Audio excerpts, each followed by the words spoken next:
6:42 now.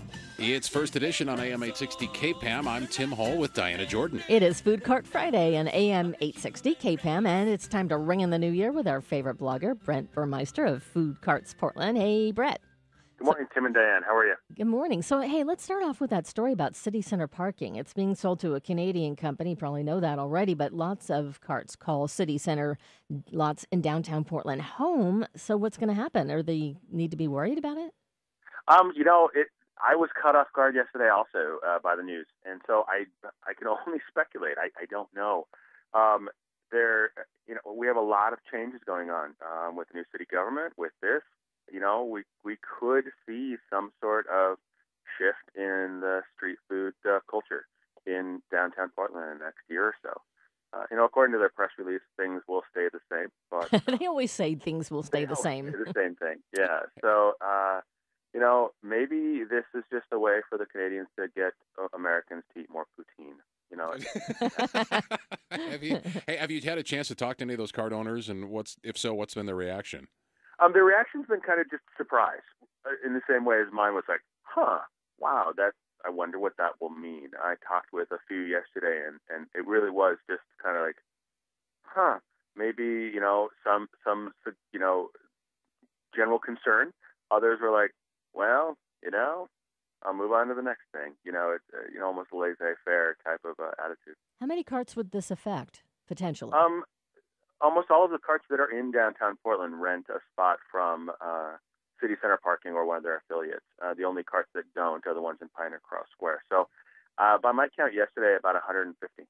Wow. Yeah. Yeah, and looking at some of the comments on your where you posted this story on your Facebook page, I mean, people were saying, well, what does this mean? Does it mean my sandwich is going to cost $12 now because the rent's going to go up and the carts are going to start charging more? Yeah, that is one concern. Rents have been generally going up in the last 2 years, about 20%. And, there's been some speculation by some as to at some point it'll be the same price to rent a building and have a restaurant. It's just one of those constant evolutions of our whole street food scene. So let's talk about the new year. What trends do you see among food carts in 2013? I see us moving towards what I'm kind of calling hyper-regional cuisine. So instead of a Mexican taco, getting a Sonoran hot dog, something from a very unique region or a very specific area of an ethnic culture. We've started to see that this year, and I really hope to see more of that. The idea being that the general ethnic cuisines are covered, and so an entrepreneur wants to define themselves and do something even a little bit more unique. I also see more trucks, more truly mobile vendors. Portland hasn't been really famous for its fully mobile trucks, and those can get out to underserved areas, Gresham, Hillsborough, Beaverton, areas that don't see the food carts every day. And we saw about 10 or 15 join in 2012, and I know of at least 4 coming online here in spring. Wish they'd send some over here. Yeah, we could use some in Milwaukee. Yeah.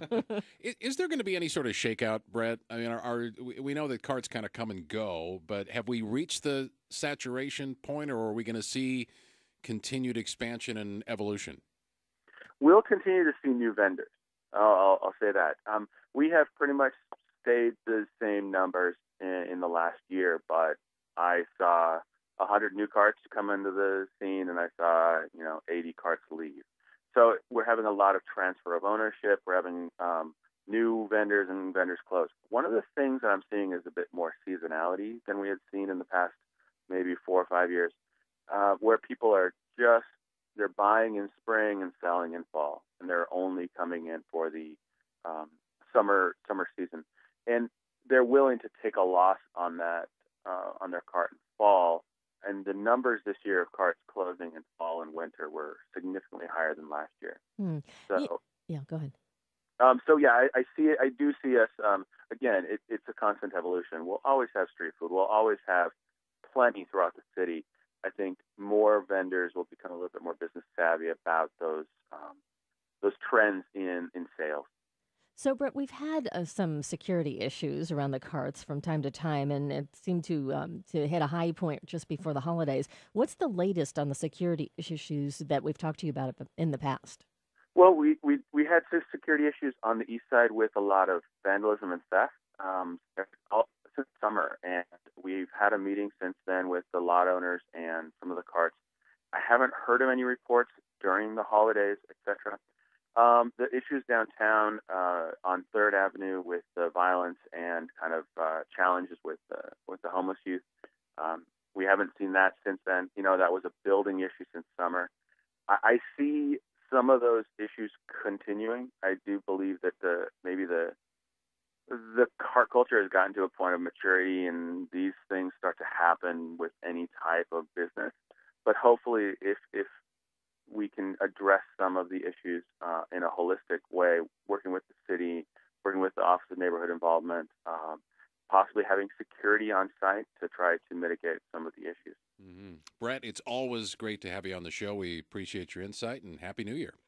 Thank you, and Happy New Year, and you guys have a great weekend. You too. Brett Burmeister with foodcartsportland.com. That is his website and his blog. You can also check him out on Facebook at Food Carts Portland, and on Twitter, follow him at PDX Food Carts.